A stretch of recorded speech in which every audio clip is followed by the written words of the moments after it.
wallpaper reps, fabric reps, and one thing led to another, and I was being invited to networking groups and opened up such a window for me of opportunity.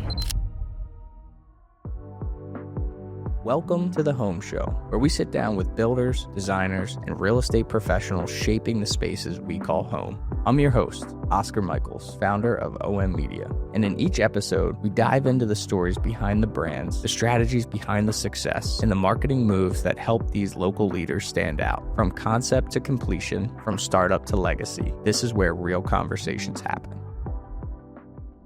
So welcome to season 1, episode number 7 with Lauren Grosso Designs. She is a interior designer and interior design firm now. She's growing her team down by the main line, Philadelphia. We're excited to have you here. Why don't you introduce yourself and tell us a little bit about, your background, where you came from and how you kind of got started. Well, I'm so happy to be here. Thank you for having me. You're welcome. My name is Lauren, and I guess my background, I started my career in design officially in 2021, but I've always dipped my toe into design.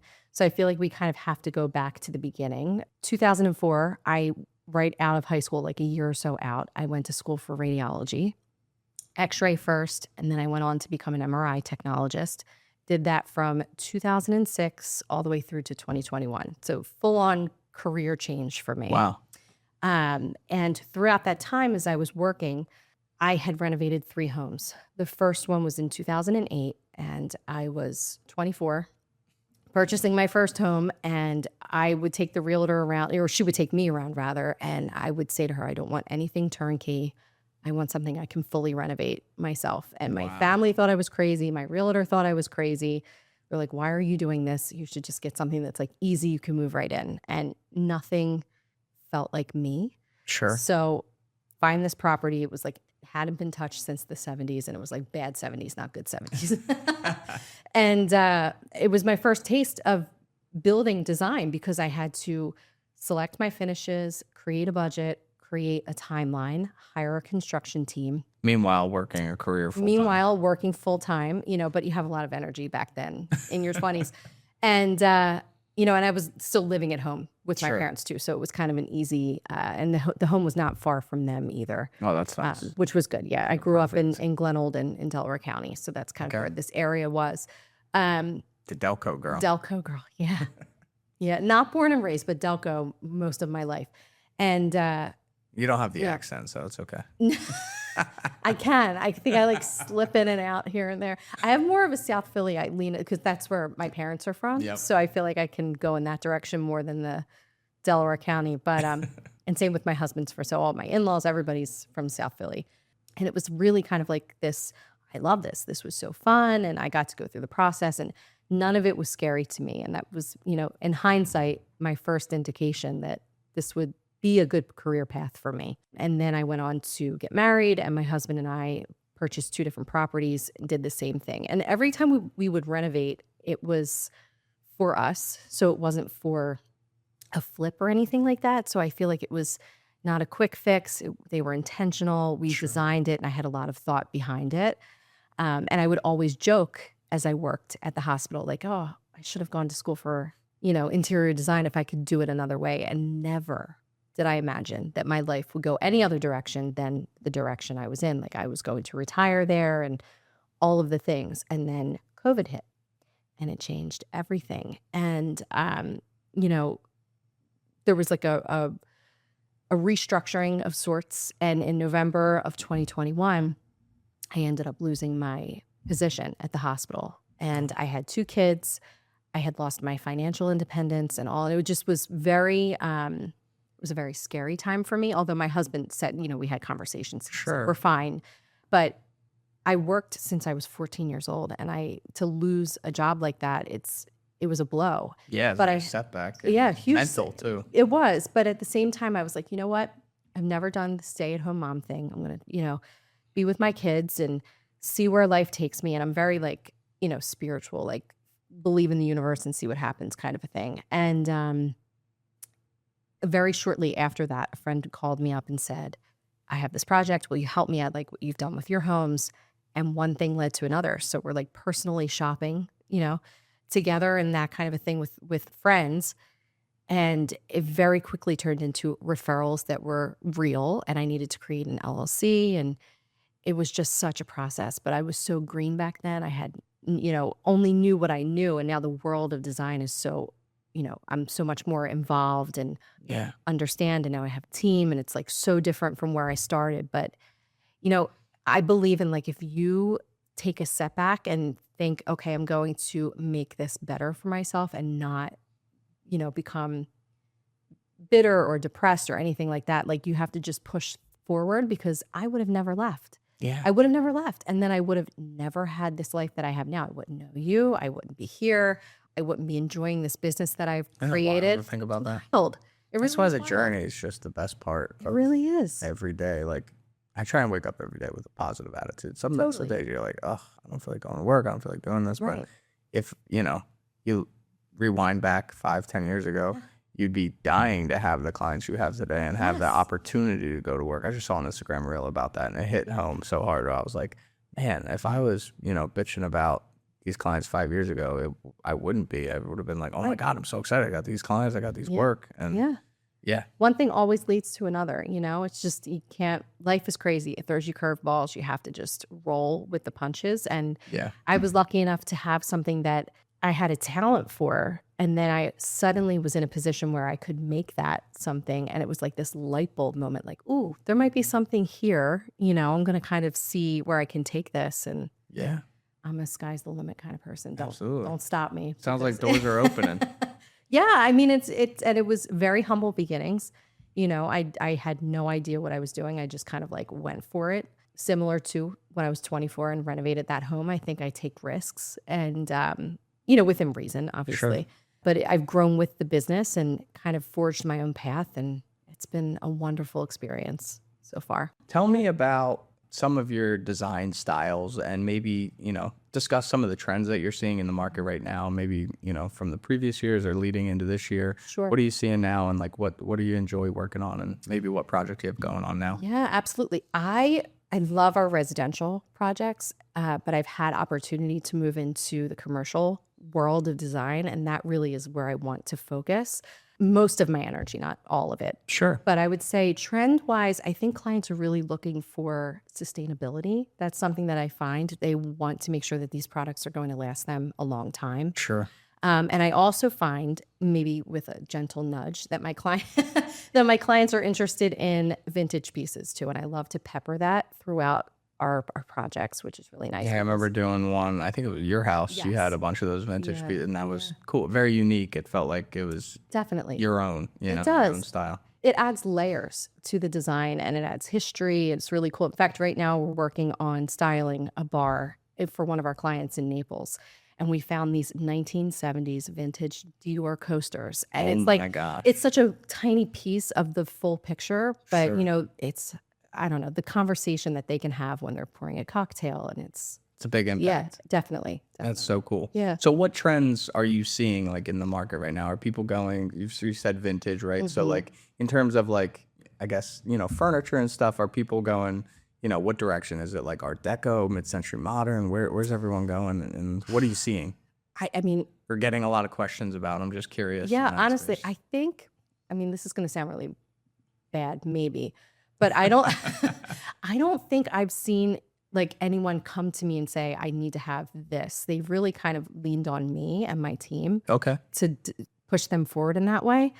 I don't pay attention to trends. I don't know. I make your own. I make my own. And maybe because I'm not formally trained to say, oh, everything's going in this direction. I think we just kind of keep our head down and design each project with intention and specific to that project. So I should say that I'm leaning so far into a trend. Cool. Yeah. Tell me about like the process of working with you and your team. Like, so from, start to finish, and I don't need like a full elaborate explanation, but like, how does that work? And like, so that way people who might be, interested in a design project and might be interested in reaching out, like what would that look like for them? Sure. They should go to our contact page. Okay. That's first and foremost. Put their information in and just kind of shoot us a quick little message about what it is that they're doing. Okay. From there, we set up a discovery call for them. Sure. Have a quick 15-minute conversation, make sure it's the right fit on either side. From there, we go in-person consultation, get a full scope where we can create a proposal for them. And then once they sign on, we kick off the project. We show them 2 very distinct mood boards that we create for them for their project. That's cool. So you create like mood boards specifically for. Yes. Very cool. Yes. And we give them like choice A, choice B. We name them something really fun. For Isla, one was She's Got an Edge, and Poised and Plastered, we called it, which was the one that they went with, Poised and Plastered. Very cool. So we create these mood boards. We walk through everything with them. They select their aesthetic. We then move on to the concept. So we show them their floor plans, a few of the finishes. So basically up into like a 50% point of finishing the design, and say, okay, do you like where we're going with this? It's a quick benchmark moment. They make any revisions that they need, and then we move on and we do our big presentation at the end where they see all of the finishes, all of the selections. They can see, touch, and feel all of the samples. Now, how hands-on and hands-off are they during like those selections and stuff? Pretty hands-off. We kind of hit the ground running. Okay. On the back end, we have a library at the office, and then also we do go into the field and look at different fabrics and wallpapers and things like that. But they're pretty hands-off rather, unless a client wanted to be very hands-on. But I think. Yeah, like you see all these HGTV like episodes, and the client like goes with the designers to all these stores and like makes selections with them, and it's like, is that realistic or? I don't think so, because what we do is so technical. Everything is in the computer. We're looking at CAD. We're doing floor plans. It would be unrealistic for us to say out in the field, okay, X, Y, and Z, they like this, and it just feels like it would be a little convoluted. Like hodgepodge. Yeah, but we do offer, which right now we've become very, very busy, so I don't think that we'll continue this as much as we did in the past, but we would do designer for the day, and clients could bring us on. We would go out with them and help them select finishes. Yes. But I think that's something maybe we're moving a little bit away from. Sure. Never say never. Maybe it's like a concierge service that's, a higher tier price type thing. Yeah. So I feel like some people with like the type B mindset where they feel like they need to be there like with you, like that might be fun for them. Yeah, and absolutely. I feel like you're good at creating an experience for your clients. Like from the last project we did, that which I want to talk about and want to hear more about, like from the parts where I wasn't there. Right. From Isla, like that was so cool to see that come together. Thank you. And it seemed like they were so just excited to have all that. Yeah. And the wow factor from when I was there, from the like pre-construction, construction phase till when it was done, was unreal. Oh, thank you. And we'll show some clips of that in this podcast so people can see it. I love that. Yeah, that was really cool. Tell us about that project and like how that kind of came about. Yeah. So that project came about. Alexis, one of the owners, so it's Michaela and Alexis. They are amazing. I love them. And Alexis kind of knew me, a friend of like a friend of a friend type of a thing, and had followed me on Instagram, reached out, let us know she was opening this business.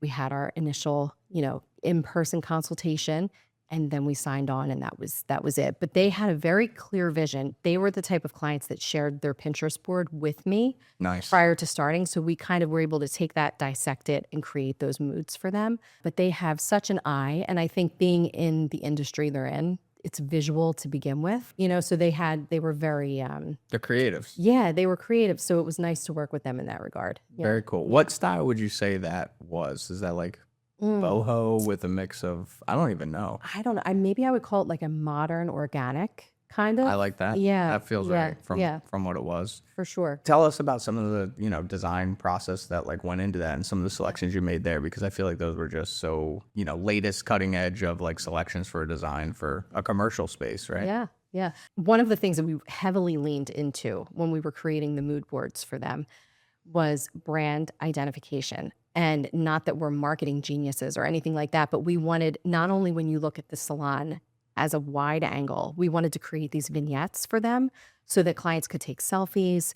If they were, after they do someone's hair and they had a beautiful backdrop, to take the photo of that and create all of these little moments. And we wanted it to feel. You did that so well, just not to interrupt. I felt like when I was going through, like there were so many good spaces that like, between the artwork on the walls, the light fixtures, like there were so many good, like you said, vignettes and moments throughout that whole space. For sure. That was very important to us. I feel like that was something we just hyper focused on. We also, when we do commercial spaces, we keep residential in mind. So we wanted it to feel homey, and cozy and approachable and warm, and not just this like stark, wide open space. And that's something that we tried to really lean into. For instance, they have their retail section. Sure.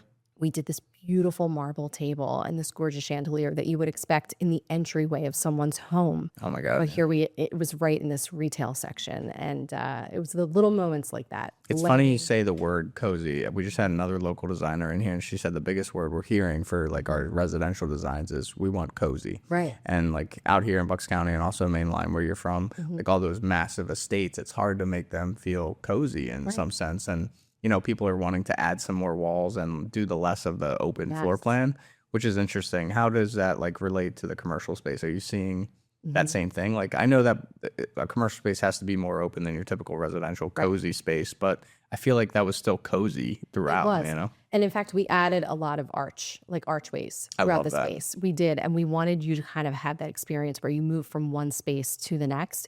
They were wider and more open because it was commercial.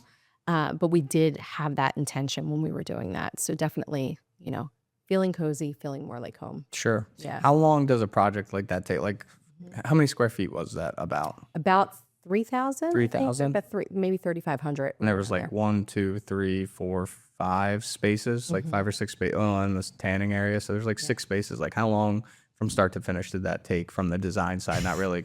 Well, I guess construction is part of the design. Right? Well, that was one of those timelines that was tight.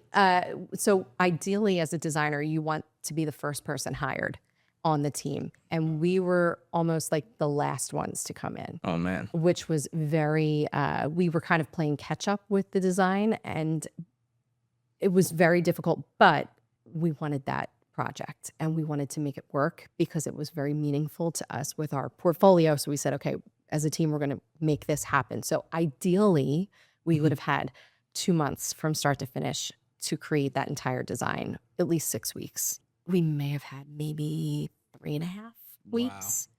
Wow. It was pretty wild. 12-hour days.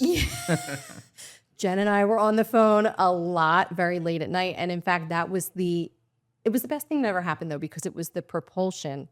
Is that even a word? Propulsion? Yeah, it propelled me forward and made me take the leap of going from freelancing with Jen to saying, okay, I'm ready. We need to be together during the day. So it was a game changer, best thing that ever happened. And here we are today. That's awesome. Yeah. So from that project, what direction are you doing? Are you focused more on commercial projects now at this point? Like, I would like to. We have 2 in conversation right now and 1 residential that we've started. So I think, you know, of course, you have to take the projects as they come to you, but I would like to see us move more into the commercial arena. I think we strive. I think we kind of like, I don't know, I feel more at home. Yeah. In that fast pace, you have to make a decision, move quick, all of the things. Yeah. Yeah, that's interesting. So like, in your mind, in the next 5, 10, 20 years, where do you see this going for you? Like, what is the goal in mind? Like, where's your benchmark? What do you want to see this design firm turn into? I think the sky is the limit. I'm the type of person, like, if I have something in my mind, I want to make it happen. And where I started in 2021 and where we are now, because I have a team, May will be 5 years. So everything that we've accomplished in that short period of time, to me, 5 years from now, 10 years from now, I would like to see a large office, a large team. The showroom and all that. Yeah. Well, maybe, like a large library, I would say. Not necessarily, I don't think I want to get into the business of selling. Sure. For like a showroom, but we would have a beautifully outfitted space for our clients to come into, but definitely grow. Yeah. That's the goal. Cool. So you see a large team working together. I do. Yeah. And I love, right now we're a female-led team. I'm not opposed to having a male on the team, but I think as we grow, something that's very important to me, I'm a mom, I have 2 kids. And I want to have the type of team where they feel comfortable to come to me and say, hey, I have this thing with my kid, and I need the day, and where we're very supportive of each other in that day. I think we can have a balance and create the type of work environment that we want to have. Yeah, absolutely. That's important. That's how I feel too. Like, it's just so nice to have a nice cultural thing going on. Like, I love when people have flexibility and they can, live their daily lives like they would as if they didn't have a job. But as long as you're giving me 100% when you're with us, like that's all I can ask for, Absolutely. There's a lot of companies that just don't feel that way, and you have to be in an office, and it's like, I just can't think that way. That was my entire adult life working in the medical field. I mean, you walk in, you have to clock in and all of the things. And I've said this to Jem when we've had conversations before. Like, I feel such gratitude every day that I wake up and this is my life now, because before I loved what I did, but it was definitely more intense for sure. And it was like, you had to be there from this time to this time. And now we kind of set our own rules, which is nice. Yeah, it's such a breath of fresh air. Colors. Tell me about colors. I didn't talk about colors with the last designer that was on. Is there any like colors that are like, doesn't Sherwin-Williams come out with like the paint color of the year, the trendy? They do. And I think Benjamin Moore does as well too. They always have their colors. I would say people are definitely leaning into moodier colors, which is nice too. Color drenching is something that we love to do. So you just do the millwork, the trim, everything all in that one color. It's a vibe. Oh, so yeah. it's a total vibe. I feel like a lot of hotels are doing that now, which I've seen like in lobbies and stuff. Maybe not lobbies, but like the room, like some of the rooms are like nook areas, like they like paint drenched. Yeah, for sure. So like darker tones, like greens, blues, stuff like that. Yeah, definitely. Interesting. Yeah.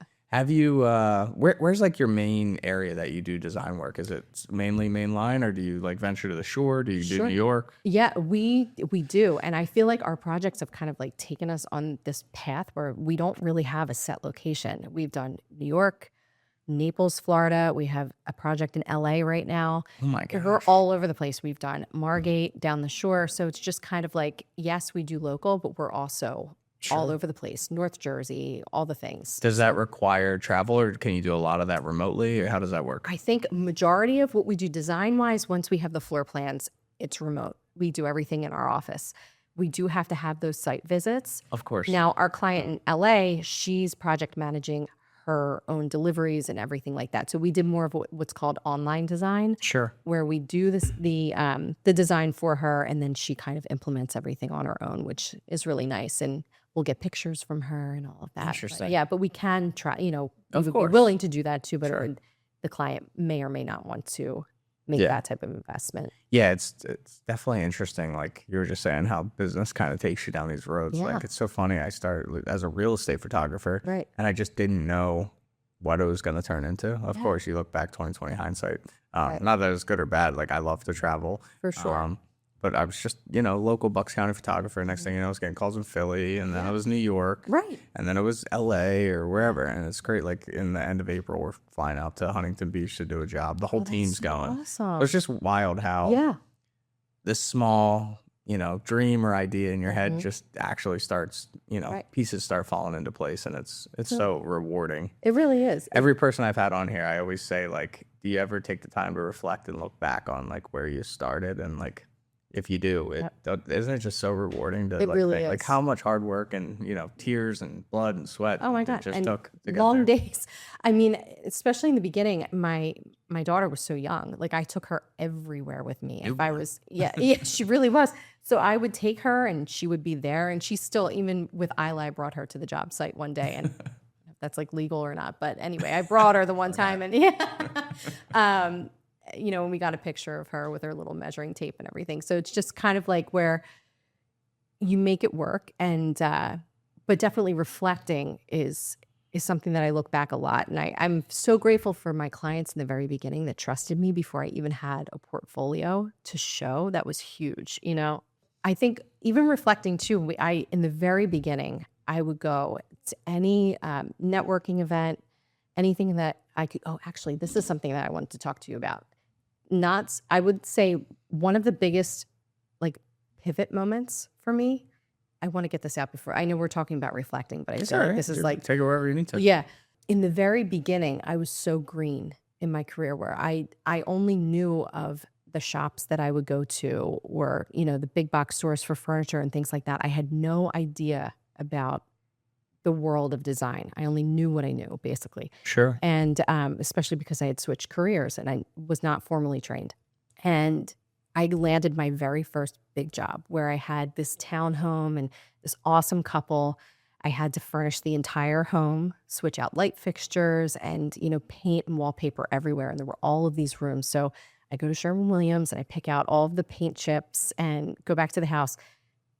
I hated every single one of them. And I was like, okay, let's go back. And I went back, second time, picked more. Now I'm back the third time.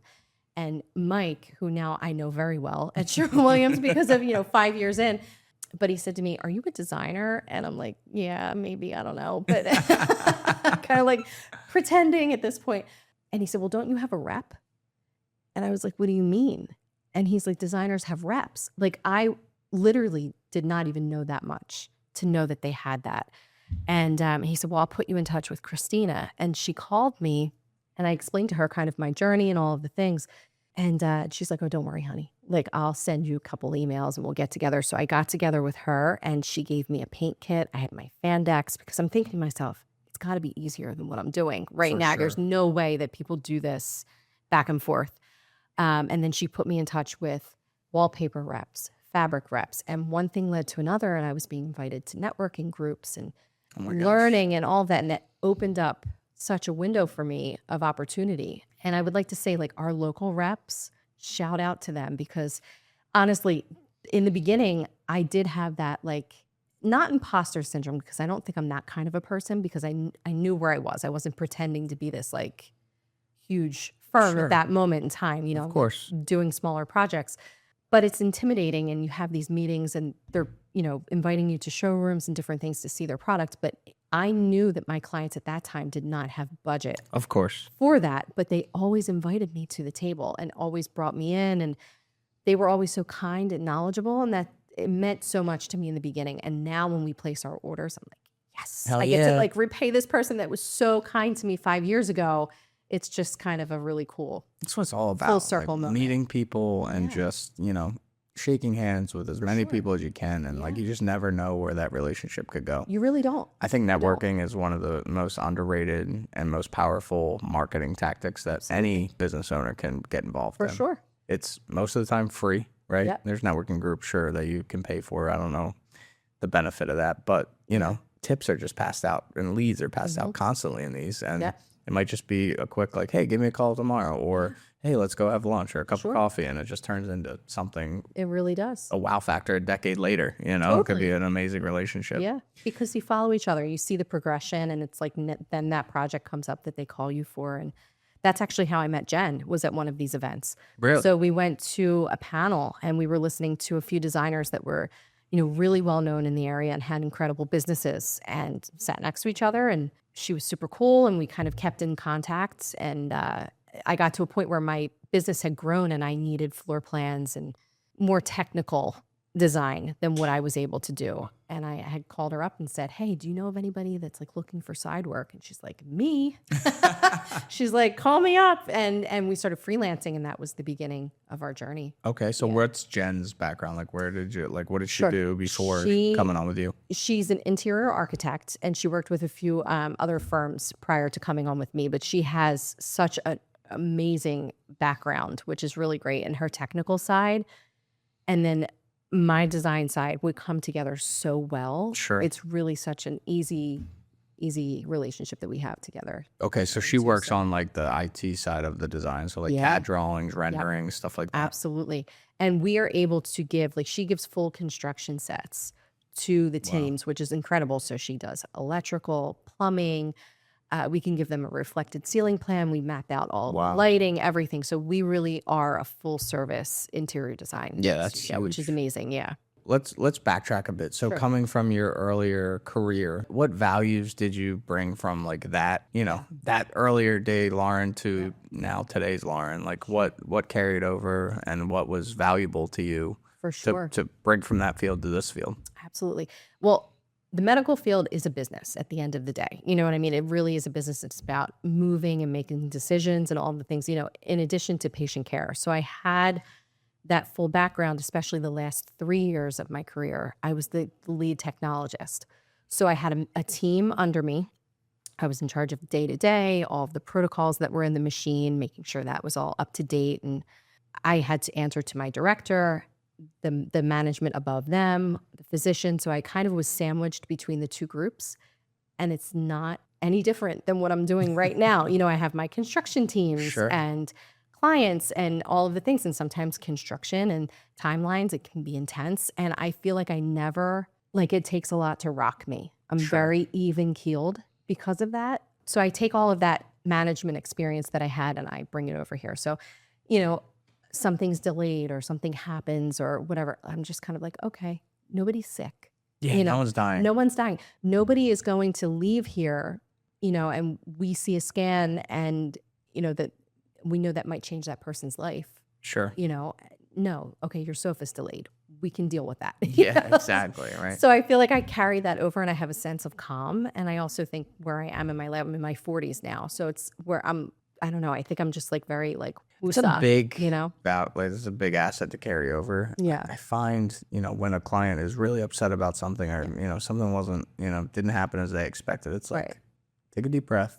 Let's problem solve here. Yes. Like we can figure this out. For sure. For example, like if we miss the twilight, like, and the homeowners are flying to Florida or something, it's like, well, they don't need to be here to do that. You know, like we can do it tomorrow. Right. For sure. I don't know, just silly things that pop up, and it's like, everyone just take a deep breath. It's fine. No need to yell at anyone. Yeah. We're going to be good. We'll get through this. We'll totally get through it. No one's dead. No, nobody is. And I also think one thing that I learned in that job, I'll never forget it, one of the radiologists said to me very early on, if you do something with like an x-ray, say like you do it wrong or something like that, tell me first, don't let me look at it and see that it's wrong.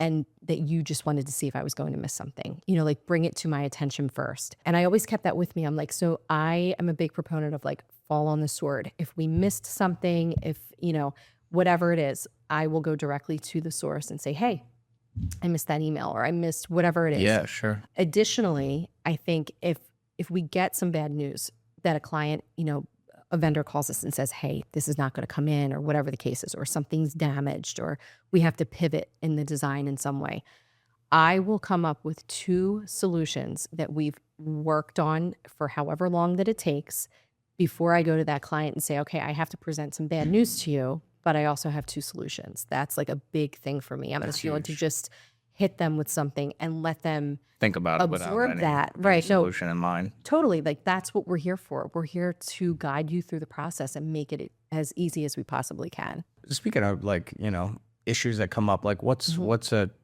don't want to say common because I assume nothing's common in what you do. Everything's different. Every product's every different. single time. Yeah. But like what's some issues that you've run into that you're like, oh my gosh, this is a little bit bigger of a problem than an everyday problem? We had a custom light fixture that we created for that space. And it was this massive, like 14-foot long fixture. Wow. And the clients loved it in the presentation. And then when they saw it in person, it was not for them. And here we were stuck with this piece because they loved it or because they had paid for it. It's custom, you can't go backwards. And we loved it. So it was one of those things where you have to have a thick skin in this business. And we talk about that a lot, amongst ourselves at the studio. Because if we had been so like, they don't like this light or whatever, like it's their home or their business. And if it's not done, right, you have to pivot. And we did. And that shampoo room, it was in the shampoo room, by the way. Okay. Turned out so much better because we had to push ourselves and move forward and switch everything. And we had to switch the tile and this and that because it's like a ripple effect, It was kind of like not enough tile showed up and this light fixture, everything all at once happened. But it ended up being the best thing, like the whole Bob Ross happy accident type of a thing because we switched the tile. And then the fluted tile that was meant to be on that backsplash, we repurposed in the archway, which was awesome. So cool. Yeah, and we switched the lights, and it was like, it just kind of was like click, click, click, click. Everything started to move, and it's perfect. And it was like, it was always meant to be that way. It was never meant to be the way that we had it in the beginning. Sure. So you have to kind of roll with the punches. Oh, yeah. And let your clients know, like, we got this. It's going to be okay. We'll redesign, and it will be fine. Rework it. Yeah. I have to ask, what happened to the light fixture that was in there? Well, it's in my garage, and it's I don't know that it will ever really work for anyone else's project. So we'll see. I don't know. We'll see. Whatever. Fit in here, 14 feet. That might be pushing it. That's so cool. So what type of style was the light fixture? It was ropes. It was like ropes, and it was really cool. Kind of like swagged all the way across the ceiling. Yeah. So if anybody wants. Is it flexible? It's the flexible like rope? Yeah. Style? Yeah. All right. But it just wasn't. Any listeners, if you need a rope light that's 14 feet long for your massive dining room or kitchen, that might be the give us a call. But it just wasn't them, and it wasn't the vibe. And truthfully, in the end, as I reflect on the project, I think even though it was super cool, it was the piece that just wasn't. Sure. It didn't finish the puzzle. It really didn't. So a learning experience. Yeah, totally. You learn, you grow, you move on. Absolutely, and you own it, and you have to just like you said, fall on the sword. Totally, and just be like, it's not okay, fine, and you'll find another. It's not life or death. It's all good. I have faith that you'll put that in another project, and I'll be shooting that at some point. Yeah. Tell me about your marketing. Like, so I know you're getting bigger into that space, right? Like talking with us, and we're learning about you, and I think you're doing a great job. And thank you. Doing a lot more than most are doing in that space. What is what are your goals behind your marketing? Like, what are you trying to be more informative and educational? Or are you just trying to highlight projects? A little bit of both. And then also, like, what platforms are you on? How are you getting in touch with people? Is that a big way for people to get in touch with you? Talk a little bit about that. I think for me, it's very important that the quality of projects that we're doing now, that we have that photography and videography, because it's just, they're so massive now, these projects that we're taking on, and I want them captured for the future clients. But truthfully, most, I would say 90% of our projects come from word of mouth. Previous clients refer us to the next client. And to me, that's been huge. So I have not leaned so heavily into the Instagram. I don't have a ton of followers. I don't have, a huge presence. I have a Facebook page. I don't tend to it. Probably not the best idea, but I know, shame on me. But it's been one of those things where I haven't really needed that. Sure. But I do want to heavily lean into it because our projects are so beautiful now at this point. Like, they need to be showcased. I was just talking to another client about like word of mouth marketing. Yeah. But like, where do those word of mouth people go to look at your work? Is it Instagram? Is it your website? Is it Facebook? Like they still, I'm sure, are curious. Like, oh, I got a great referral from someone I really trust, but I still want to see their work. Right? Yeah. So I think it's good that you're still in the mindset of like, hey, we have to be on there. For sure. And I think what they do is they refer them to the website. Sure.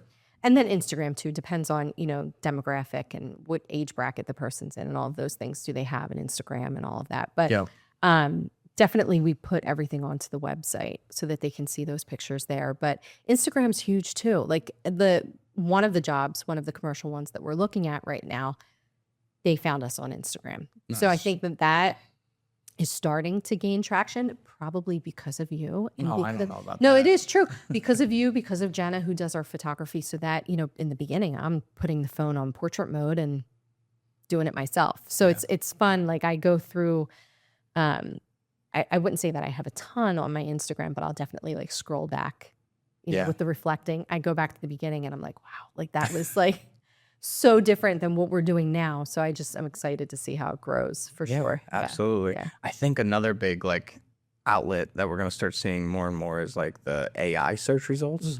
Like, I challenge you to type your, business name into ChatGPT after this and like just see what it comes up with. Like, who is Lauren Grosso and Lauren Grosso Designs based in this area? And it'll spit you out a whole thing. No way. It'll put your website, it'll put your Instagram, your Facebook links. That's awesome. So we'll go in and find you. And it's a big thing that we're telling our clients. Like, if you're, having a website built or designed, like, make sure on the back end, you're not just focusing on natural SEO, but also AI SEO. Sure. And it's just so crazy how many marketing shifts so fast. It does. Probably just as fast as the design world, if not faster. You can't keep up sometimes. It's hard. I know I can't. We manage it for a lot of businesses, local and, I'm going to say national level almost at this point. And there's just so many questions that they have on a daily basis. And even we have to research a lot of that. I mean, that's normal for any industry, I'd imagine. Like, there's questions you're not going to have the answer to all the time, but we'll find out. We'll research it. Yeah. And it just changes. So it's so fast, how quick, and next thing you know, there's a new platform out tomorrow and all the teeny boppers are on it. And then their mom and dad's on it who are my age now, and then their grandparents. And it's like, you have to follow those trends to some degree. Totally. To reach the audience that you want to reach. Right. So it's interesting. I know. I was trying to put like hashtags in, so you can only have 5. I'm like, what? Yeah, since when? Well, yeah, since when? Like, I don't know. I can't keep up with all that stuff. So I am so grateful for when we have our videos and they go out, and I just feel like it's such a nice way to present our projects. And that's kind of why I like dove into this. Like, I love what I do. I love doing photo and video, but I just enjoy talking to people. And I think I get that from my mom and dad. So like they were both in the sales area, but like in the food industry. Um, and my mom, she was a bar manager at the time at this restaurant that I used to work at. I was there for, I don't even know, 13 to 15 years. Right. Started as a bus kid and worked my way up to bartender, bar manager, whatever. And just talking to people and like getting to meet all these new walks of life and like, I'm not even sure how you and I met, right? Like, I think it was Instagram. You might have reached out and was like, hey, I might have a project or, you know, I've seen your name. And I was like, oh, sweet. Like, let's chat. And, you know, the first time meeting you at your house and your design project, I feel like we just hit it off and just, you know, just two normal people that just, you know, growing business together. Again, back to the networking thing. It's just like getting to talk to new people and, you know, early acquaintances, you just never know what type of relationship it could turn into and like what projects they could bring to the table for you and vice versa. And that's really like, that's why we're doing this. Like, Totally. It's cool to educate the community too. Like people get really good references and a really good sense of who a person is when they hear them talk about their business and like what projects they work on. Yep.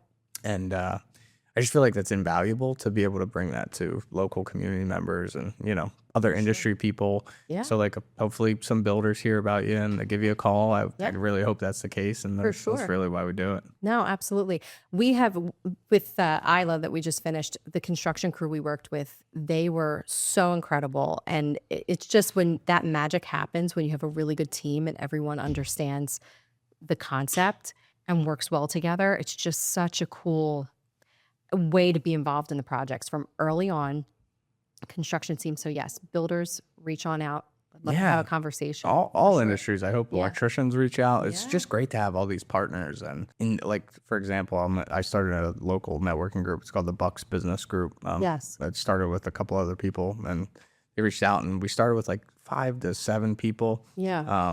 6 months ago, and the other morning we had like 30 people there. Like it was popping. Like people were in there just chit chatting. That's awesome. And I started to notice there's like a lot of trades in there. There's plumbers, there's flooring guy, there's you know home remodeler, builder, a water systems person. Like it's just so cool to see all these people. Like it's like, you know, ants coming out of the woodwork to like, hey, we want to, you know, be a part of that. And for sure, it's just so cool and fun to, you know, again, you just never know who you're going to talk to. No, totally. It's awesome. And that's how there's projects to California, to New York. You just never know who they know too. I think that's for sure. It's just a big spider web. It really is. And you just would be surprised how people kind of shout your name from the rooftops. If they have a good experience with you, it's like, you know, the next phone call comes and all the things. So it's really nice. Yeah, word of mouth is the most powerful marketing form. Sure. And then I think I like to say I enforce it with, you know, a good portfolio for our clients. And for sure, when you have both of those, it's like you're almost unstoppable. Yeah. So no, I know. I'm excited for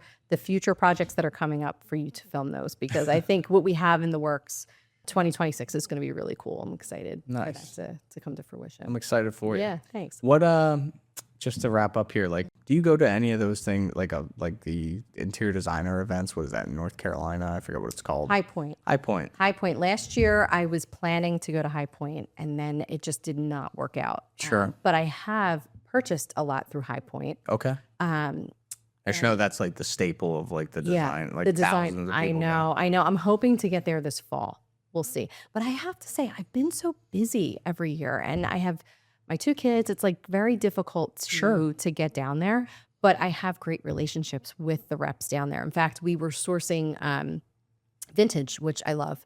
And it was one of the locations down there. They actually did a FaceTime and we went through and looked at all of the pieces and they marked off everything and then sent it to us, you know, in an email and a breakdown with all the pictures. So they're amazing down there. And I feel like technology wise, you don't necessarily have to be like there in there. Right.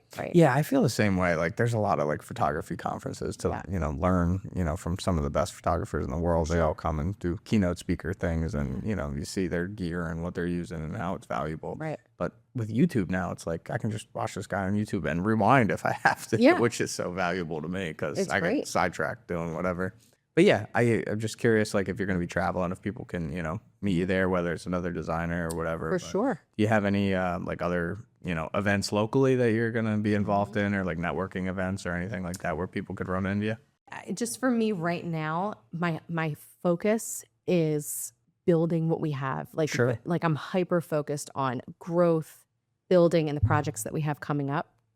the first few years of my career, I was constantly learning and always at these events. And I feel like that served me so well in the beginning. And right now I have to take like a little pause from that. Sure. Maybe hit them here and there. But if someone wants to reach out, I would love, like, send me a DM, email me through the website, and we could set up like a call. Yeah, I was about to say, what's the best way to get in touch? like Through the a Zoom. website, just reach out. Yeah. Or if you follow me on Instagram and, you want to reach out, just shoot a DM. I'll get back to you. Although like the business one, sometimes it goes into that like weird folder. The spam folder. And then I like miss it, but yeah, there's like a general mailbox and then like primary. Yeah. So shoot her an email or get shoot me an email. All right, cool. Yeah. Awesome. Well, I was so, excited to have you here, and I feel like I learned a lot just about you and your business and, the direction you're going. Yeah. Hopefully some people hear about this and hear about you and learned about your business, and best of luck to you in 2026. I'm excited to work with you and continue to work with you. It's going to be great. And we'll see you out there. Yeah. See you there. Thanks for tuning in to the hOMe Show. I hope you enjoyed the conversation and found something you can take with you. If you like this episode, be sure to follow us and subscribe on Spotify, Apple Podcasts, and YouTube. And if you're a local leader in the real estate, design, or construction industry and want to share your story, visit om-media.com to apply to be a guest. Until next time, remember, you can't go home without OM.